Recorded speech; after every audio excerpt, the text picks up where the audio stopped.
Just to do my research on the Amish because I find their community very interesting. They span across 32 different states and they're known for their simple way of living, modesty, and resistance to modern technology. They're mainly located in Pennsylvania, Ohio, and Indiana. They travel by horse and buggy because they don't believe in cars. This leads to there being very little communication between the different states and groups of Amish people. They have their own schools and they even have their own textbooks. The government even passed a law stating to which they're allowed to only go to school until they're 14, unlike other communities that have to go to school until they're 16 in the rest of the United States.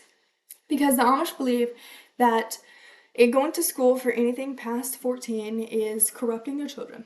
After they're 14, they typically go to doing whatever they're going to be doing for the rest of their life, whether that's working in the home or being out on the labor in the farms.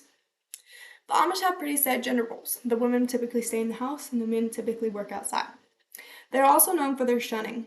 If a family member rejects the Amish ways and leaves the community, they will be shunned, or they will not be talked to and they will have their things even thrown out. The only way to come back is to ask for forgiveness.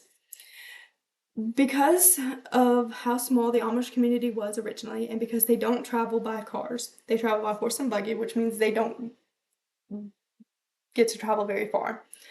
They are having similar DNA from inbreeding because they don't marry outside of their communities.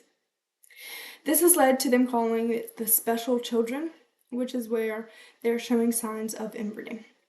However, unlike other communities, they will visit professional help if needed, like doctors and dentists.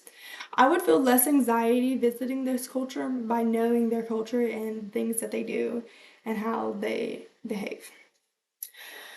They are very different from the rest of America and different cultures because of their modern resistance.